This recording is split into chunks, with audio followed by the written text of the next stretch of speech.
Assalamualaikum warahmatullahi wabarakatuh. Perkenalkan, saya Devani Afiatul Aulia dengan NIM akhir 220810201174.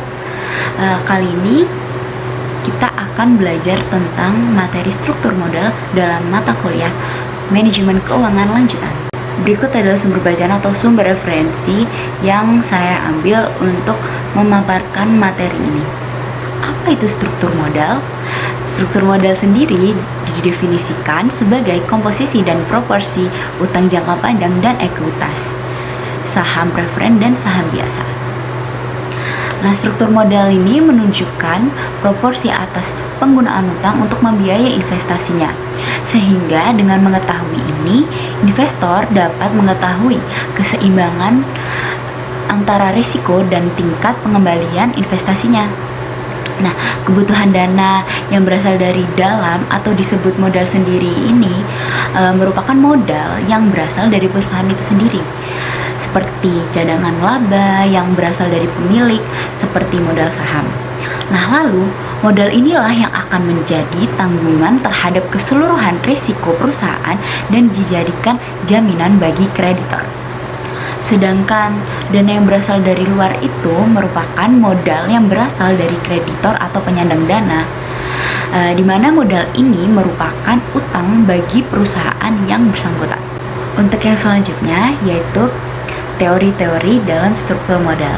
Nah, dalam teori-teori di struktur modal ini itu terdapat 4 teori. Yang pertama yaitu Modigliani and Miller theory atau biasa disebut dengan teori MM. Yang kedua yaitu ada trade-off theory. Yang ketiga ada pecking order theory. Yang keempat yaitu equity market timing.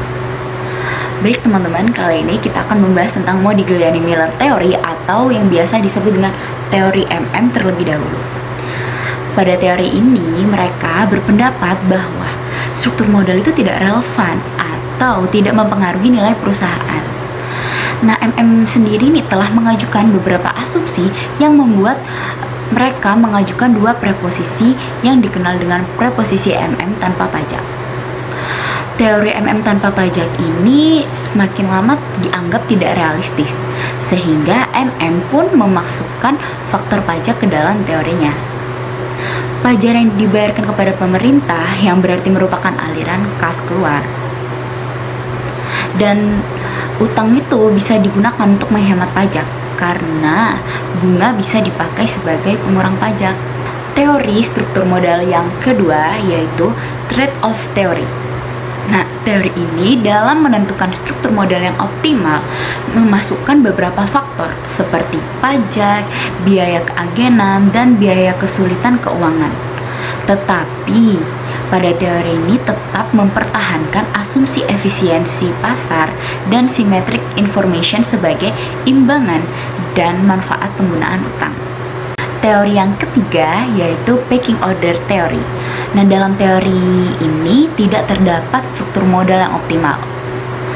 Dan secara spesifik, perusahaan itu mempunyai urutan preferensi atau hierarki dalam penggunaan dana. Selanjutnya, teori pada struktur modal yang terakhir atau yang keempat yaitu equity market timing. Nah, dalam teori ini mengemukakan bahwa perusahaan-perusahaan itu akan menerbitkan equity pada saat market value mereka tinggi dan akan membeli equity kembali pada saat market value mereka rendah. Nah, praktek inilah yang disebut dengan equity market timing. Nah, tujuannya dilakukan equity market timing ini sendiri yaitu untuk mengeksploitasi fluktuasi sementara yang terjadi pada cost of equity terhadap cost of other forms of capital. Kali ini kita akan membahas tentang metode analisis dalam manajemen struktur modal. Metode analisis dalam manajemen struktur modal ini terbagi menjadi 2. Yang pertama yaitu analisis EBIT/EPS, di mana dalam analisis ini manajemen itu dapat melihat dampak berbagai alternatif pendanaan terhadap EPS atau earning per share dan EBIT yang bervariasi. Lalu yang kedua yaitu pendekatan EBIT/EPS. Nah, untuk menentukan struktur modal yang optimal, porsi dalam penggunaan utang dan modal sendiri. Lalu yang kedua, seberapa besar sih EBIT yang ingin diperoleh manajer keuangan jika ingin mendapatkan EPS dalam jumlah tertentu. Untuk yang selanjutnya yaitu ada indifference point. Nah, jika expected EBIT lebih besar dari indifference point, maka perusahaan itu sebaiknya menggunakan utang. Lalu jika sebaliknya, perusahaan sebaiknya menggunakan saham karena lebih menguntungkan. Dan keputusan ini juga bisa salah loh. Jika actual EBIT tidak besar apa yang seperti diharapkan perusahaan. Dan maka dari itu, ketika mengambil suatu keputusan itu juga perlu memperhatikan deviasi standar EBIT perusahaan. Soalnya di sini ada rumus dari indifference point, yaitu EAT atau saham dibagi jumlah saham sama dengan EAT utang dibagi jumlah saham. Lalu yang kedua itu bisa EBIT atau indifference point dikurangi C1 yang merupakan biaya bunga pada alternatif pembelanjaan 1, lalu dikali 1 dikurangi T itu tingkat pajak dibagi S1. S1 itu jumlah saham pada alternatif pembelanjaan 1 sama dengan indifference point dikurangi C2 atau biaya bunga pada alternatif pembelanjaan 2 dikali dalam kurung 1 dikurangi T atau tingkat pajak dibagi S2 atau jumlah saham pada alternatif pembelanjaan 2. Jadi teman-teman, terdapat 8 faktor yang mempengaruhi struktur modal. Yang pertama yaitu kelangsungan hidup jangka panjang.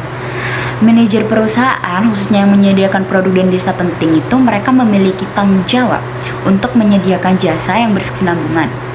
Oleh karena itu, perusahaan harus bisa menghindari tingkat penggunaan utang yang dapat membahayakan kelangsungan hidup jangka panjang perusahaan. Yang kedua yaitu ada konservatisme manajemen. Manajer yang bersifat konservatif ini cenderung menggunakan tingkat utang yang konservatif pula, atau lebih sedikit utang daripada perusahaan yang memaksimumkan nilai perusahaan dengan menggunakan lebih banyak utang. Lalu yang ketiga terdapat pengawasan.